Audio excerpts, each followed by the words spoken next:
Olá, bonitos e bonitas, tudo bem com vocês? Eu sou a Dani Silva e estamos aqui em mais um vídeo do canal Nada Fácil, com a continuação do relato de uma esquizofrênica, a história da Luzia. Se você não viu a parte 1, descrição do vídeo. Espero que vocês curtam, comentem, tá?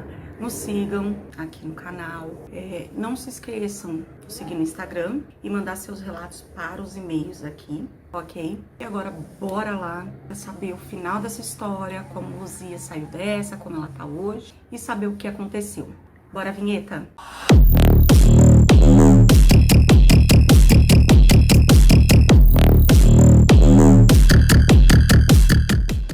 Então, bora lá. Parte 2, relatos de uma esquizofrênica. A história de Luzia. Continuando, passei 3 dias naquela ala psiquiátrica.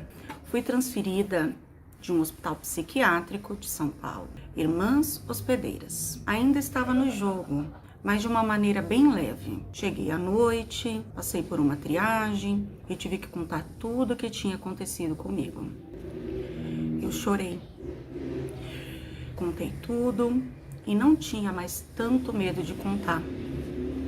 O hospital é dividido por alas. Minha ala era a tal. Quando cheguei, era um lugar enorme. Cheguei depois do jantar. Me deram uma sopinha e fui para uma sala de convivência. Logo, outras pacientes vieram me recepcionar e começaram a perguntar por que eu estava com aqueles pontos no pescoço, qual era o hospital que eu tinha passado. E eu comecei a contar meio que superficialmente o que tinha acontecido comigo. Em seguida, fui para o meu quarto. Não era um hospital normal, ao qual eu já tinha passado na minha vida. Várias camas. Todo mundo já estava dormindo. Por incrível que pareça, consegui dormir naquela noite. E ali eu vivi um dos momentos mais horríveis da minha vida. Tinha todo tipo de gente. Mulheres com histórias horríveis. Não sei bem qual era a doença delas, porque eu não entendia nada do que estava acontecendo comigo. Tinham mulheres que já tinham estado na cadeia, mulheres moradoras de rua, usuárias de drogas, pessoas muito estudadas, idosas, jovens, todo tipo de mulher e de pessoa que você possa imaginar tinha naquele lugar. Eu nunca tinha passado por algo dessa forma, nem nada parecido. A convivência até que era tranquila, mas ao mesmo tempo uma coisa muito complexa. Vivíamos dopadas de remédio, eram poucos técnicos de enfermagem para o tanto de pacientes que tinha naquele lugar. Eu estava na área pública do hospital. Tinham coisas ali que nunca imaginaria passar. Eu era uma paciente que tinha tudo: shampoo, absorvente, pasta de dente, cartão telefônico. E por incrível que pareça, quem tinha cartão telefônico era rei. As coisas eram à base de moeda de troca. Quem tinha tudo era tratado diferente, pois nem todas tinham visitas, nem todas tinham um apoio da família. Então, a maneira para sobreviver era trocar as coisas com quem tinha. Aprendi muitas coisas naquele lugar. Alguns pacientes, já era a 7ª internação que estava passando por ali. Tinham pessoas muito humildes, moravam em comunidades, aconteciam muitas coisas bizarras ali também. Comíamos muito macarrão, espaguete com colher, alimentos que eram servidos uma coisa de cada vez. Ficávamos sentadas em cadeiras e a enfermeira passava primeiro o arroz, servia todos da ala e não eram poucas pessoas. Depois que era passado o feijão, servindo um por um, a carne, a salada. Você imagina estar com fome e ter que aguardar vários minutos até que seu prato estivesse com todos os alimentos? Eu ficava muito triste com essa sensação. Parecia que tinha perdido a dignidade. Me lembro bem, uma noite, no meio da minha internação, uma nova enfermeira começava a trabalhar no hospital. O rosto dela era de total pânico. Ela estava assustada porque, para alguém que nunca teve contato com esse perfil de paciente, realmente é uma coisa bem assustadora. Na minha ala, as pacientes eram mais conscientes, mas havia muitas fofocas sobre pacientes de outras alas. Sobre as outras alas, algumas já tinham passado por lá e elas vinham cheias de histórias não tão agradáveis para contar sobre as outras pacientes que viviam no hospital conosco. O banho que a gente tinha no quarto, que estava naquela ala, era gelado. Todo mundo explicava que tinha que fazer uma ficha técnica para fazer o banho ficar quente, mas nunca conseguiam. Então o banho era sempre gelado. Com o tempo e a amizade, consegui ir para o quarto das pacientes mais antigas. Era o melhor quarto, água quente, e elas eram bem receptivas até. Conheci muitas histórias por lá.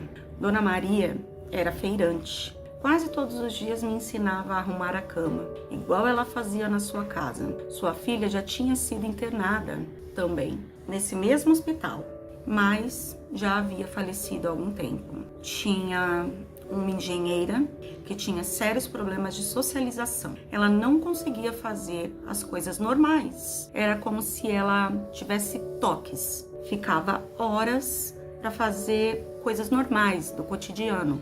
Tinha uma jornalista que todas as noites fazia caminhada nos corredores. E eu andava junto com ela. Tinha uma outra paciente que era muito engraçada. Ela ajudava a todos. Era muito espalhafatosa e relatava que fazia muitos anos que já tinha aquela doença. Passava por tratamento eletrostático, eletrostático. Tinha as mulheres que por muitos anos eram usuárias de drogas. Elas marchavam nesse caminho. Um dia eu perguntei para uma enfermeira, e ela falou que esse era um efeito colateral do remédio que elas tomavam. Elas ficavam marchando, eram super malandras e dominavam o hospital. Eram muito comunicativas e barulhentas também. Escreviam cartas para a ala masculina e tinham romance por cartas com os outros pacientes de lá.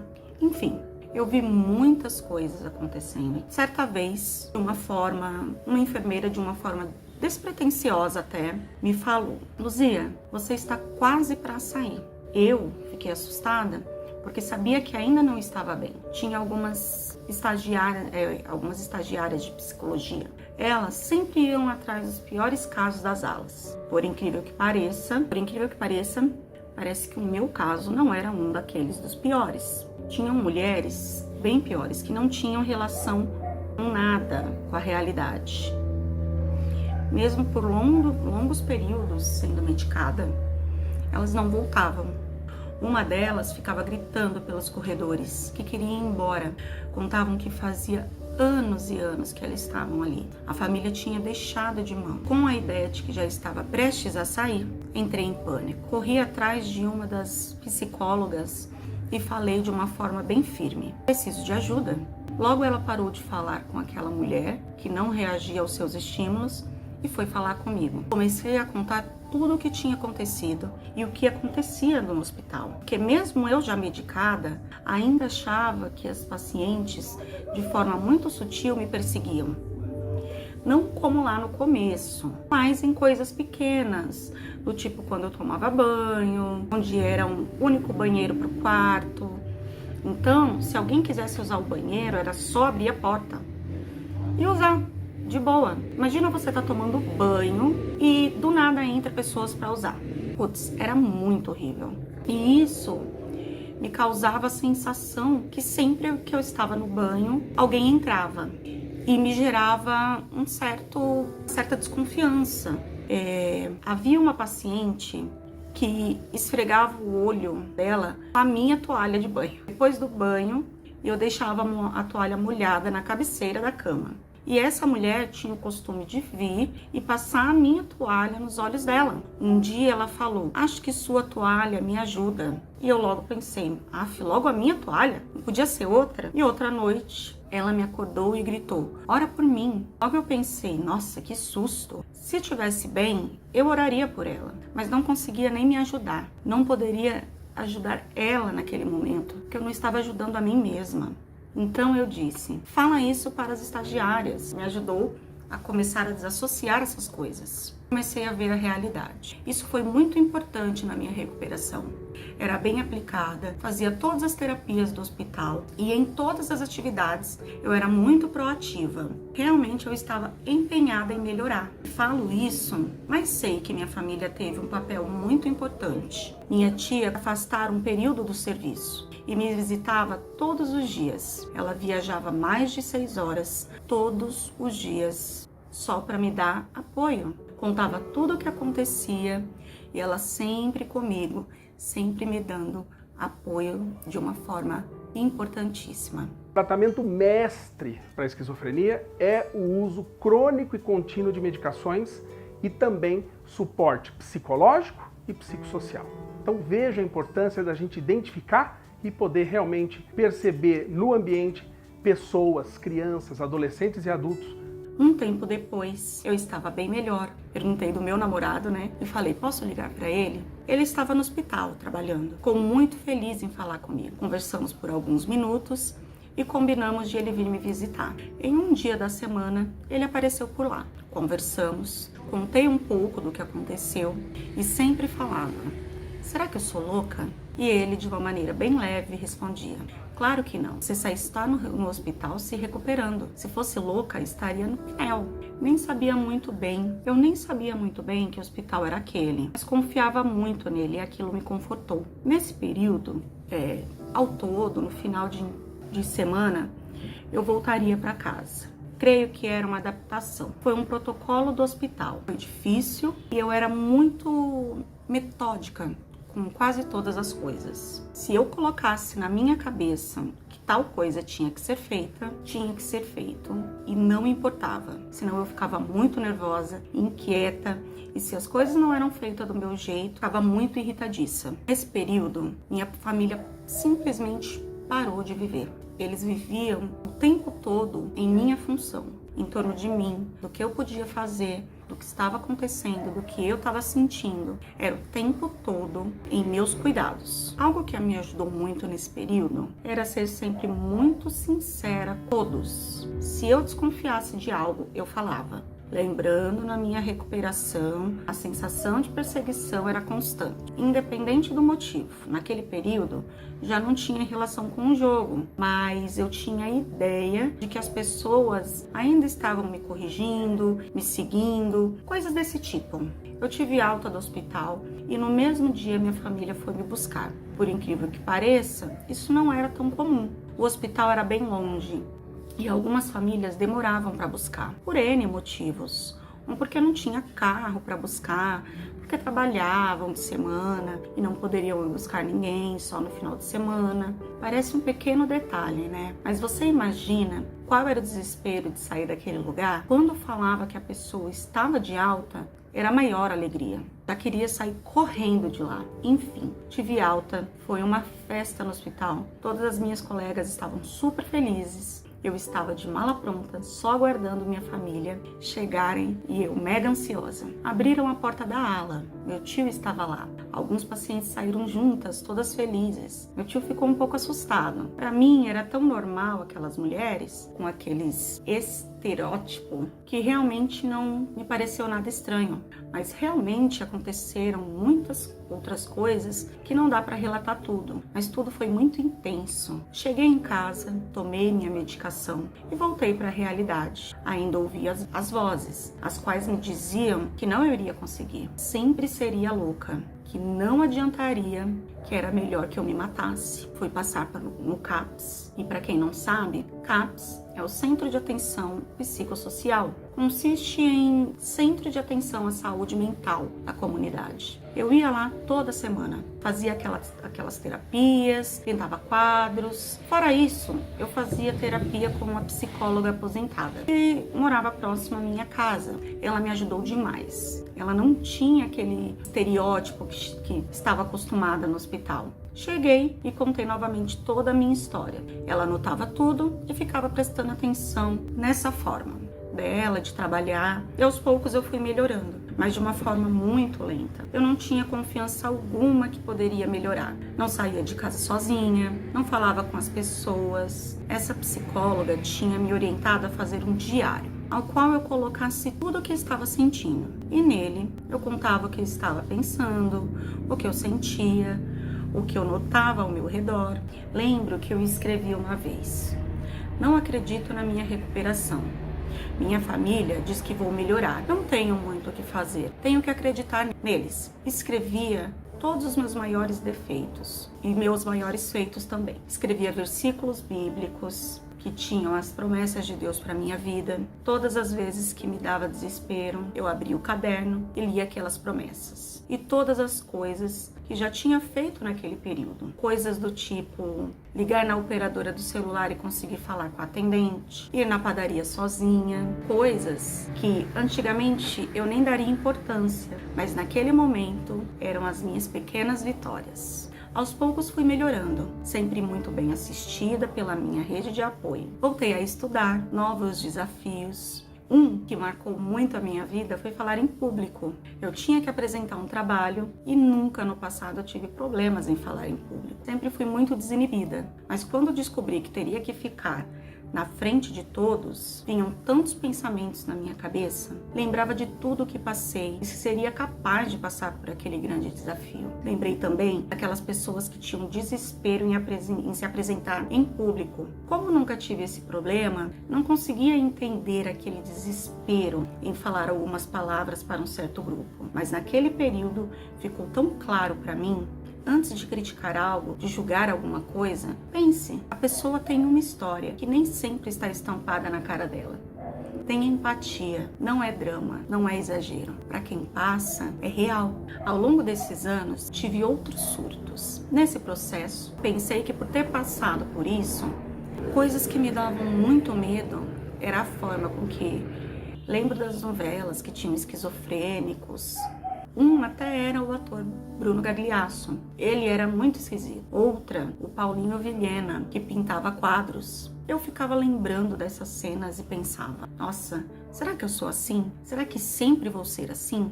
Hoje, aos 32 anos, passei por crise de ansiedade, tive que me adequar às doses das medicações. Ainda faço terapia, mas graças a Deus tenho uma vida normal. Tenho minhas limitações, sim, conheço elas. E baseado nisso, desenho minha vida. Hoje saí do estereótipo de doente, hoje trabalho, namoro, tenho problemas, me divirto, saio com meus amigos, tenho uma vida social, me sinto feliz. Afinal, passar por tudo isso me trouxe uma bagagem imensa, consegui me recuperar e hoje conto essa história com orgulho. Afinal, superar todas as minhas expectativas, eu consegui muito bem. Quero me limitar a um CID, que sei que posso muito mais. Tenho cuidados, não brinco com as medicações, faço regularmente as minhas sessões com a psicologia, junto com a psicóloga.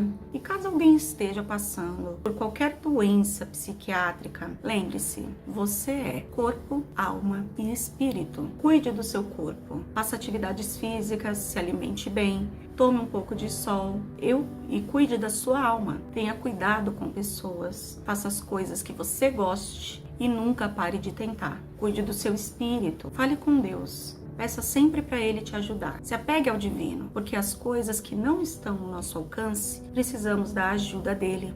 Então, faça uma prece, aquilo que você acredita. Ele irá te ajudar. Tudo isso irá passar, mesmo que esteja muito difícil. Nem a alegria, nem a dor duram para sempre. Tome suas medicações, faça sim terapia. Se disponha a se recuperar. Caso não consiga sozinho, peça para algum familiar te ajudar, um bom amigo, um vizinho, não importa. A única coisa que eu te peço é não desista. Não desista de você por nada. Obrigado por ter acompanhado a minha história. Tenho muitas cicatrizes por causa disso, mas elas me fazem lembrar quanto eu fui abençoada por Deus. Problemas sempre vamos ter, mas o mais importante é como saímos deles. Eu gosto dessa frase. Eu não sou o que aconteceu comigo, sou o que eu decido ser. Sei que meu diagnóstico não tem cura, tenho que me cuidar para sempre, mas isso não me assusta mais, graças a Deus. Tem medicação para isso. Então, só posso agradecer, sou imensamente grata, pois hoje levo uma vida normal, sou muito amada, muito feliz. Obrigado a todos que assistiram ao meu relato. Um beijo da Luzia. Luzia, muito obrigada. Um mega beijo. Adoramos seu relato, adoramos saber que você está bem. E para todos que sofrem com essa doença, com qualquer patologia psicológica, não importa qual for, não é frescura, só você sabe o que você sente. Tudo tem jeito. Não desista de você. Procure um amigo, procure ajuda. E bora se cuidar. Você vai ter mais e mais histórias para superar, para contar. para vencer. Obrigado, pessoal, por todos que acompanharam a segunda parte do vídeo. Maxi beijo para vocês.